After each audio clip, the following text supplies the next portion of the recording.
100 से ज्यादा अपराध कोई जज नहीं डालता था अतीक पर हाथ, लेकिन इस जज ने सुना दिया फैसला। अतीक रोता रहा और जज साहब ने चला दी अपनी कलम। मौत को करीब से देखकर तड़पने लगा माफिया। कौन है जस्टिस शुक्ला जिन्होंने डॉन अतीक को सुना दी सजा? एक बार योगी के मंत्री को भी नहीं छोड़ा था। पिछले 40 साल से अतीक अहमद कोर्ट जाता था और जब बाहर निकलता था तो उसके समर्थन में स्वागत में फूलों की माला लिए लोग खड़े होते थे। लेकिन ऐसा पहली बार हुआ था जब प्रयागराज कोर्ट में अतीक का सामना एक दिलेर जज से हुआ। जस्टिस दिनेश चंद्र शुक्ला वही जज है जिनके आदेश पर अतीक अहमद को गुजरात से प्रयागराज लाया गया और फिर अतीक अहमद की जिंदगी का आखिरी फैसला किया गया। जस्टिस शुक्ला क्या चीज है, इस बात से अंदाजा आप लगा सकते हैं कि एक बार तो सीएम योगी आदित्यनाथ के मंत्री को भी सजा सुना दी थी। कभी जिस अतीक का नाम सुनकर जज भी अपना नाम वापस खींच लेते थे। जैसे ही अतीक के सामने जस्टिस शुक्ला ने अपनी कलम चलाई और अतीक सहित 3 लोगों को सजा सुना दी, अतीक वहीं पर रोने लगा। अदालत में अतीक की एंट्री तो शानदार थी, लेकिन जब बाहर निकला तो रोते हुए निकला। यूपी की जनता पिछले 40 साल से जिस दिन का इंतजार कर रही थी, जस्टिस शुक्ला ने इंसाफ कर दिया। लेकिन अतीक को सजा देने के लिए आखिर जस्टिस शुक्ला को ही क्यों बुलाया गया, इसके बारे में भी आपको जान लेना चाहिए।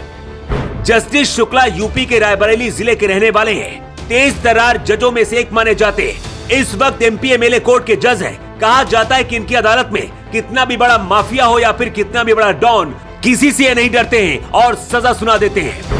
जस्टिस दिनेश चंद्र शुक्ला पहली बार तब चर्चा में आए थे जब योगी सरकार में मंत्री नंद गोपाल नंदी को भी 1 साल जेल में बंद करने की सजा सुना दी थी।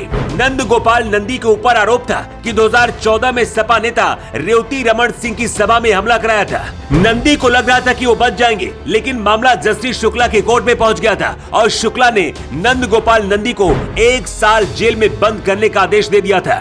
जस्टिस शुक्ला ने अतीक अहमद को उम्र कैद की सजा सुनाई है। अतीक के साथ साथ उसके 2 करीबियों को भी कोर्ट ने उम्र कैद की सजा सुनाई है। जिस अतीक अहमद के डर से कभी रास्ते खाली हो जाया करते थे, गवाह पलट जाते थे, जिसकी आंखों में आंखें डालकर कोई देख नहीं सकता था, उसी अतीक अहमद की आंखों में आंखें डालकर प्रयागराज कोर्ट के जज दिनेश चंद्र शुक्ला ने उम्र कैद की सजा सुना दी। सजा मिलने के बाद अतीक अहमद फूट फूट कर रोने लगा था।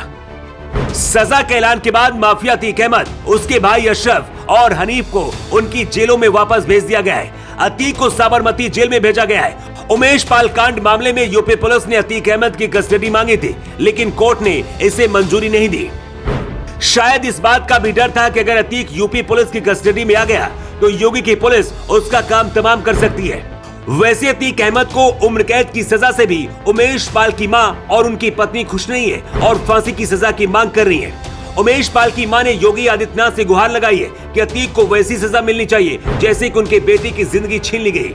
ऐसे में अगर अतीक अहमद की गाड़ी पलट भी जाए तो आप हैरान मत होइएगा, क्योंकि एक मां के आंसू पोंछने के लिए योगी कोई बड़ा फैसला उठा सकते हैं। लोग तो ये भी कह रहे हैं कि एक बार मरने से ज्यादा अब जेल में जिंदगी भर अतीक अहमद पल पल मरेगा। कहा तो ये भी जा रहा है कि अगर अतीक अहमद के सामने जस्टिस शुक्ला नहीं होते तो शायद इस बार भी बचकर निकल जाता। जस्टिस दिनेश चंद्र शुक्ला ने क्या अतीक अहमद को सजा देकर सही किया? आपकी क्या राय है? कमेंट बॉक्स पर लिखकर आप जरूर बताइएगा। योगी के लिए ब्यूरो रिपोर्ट।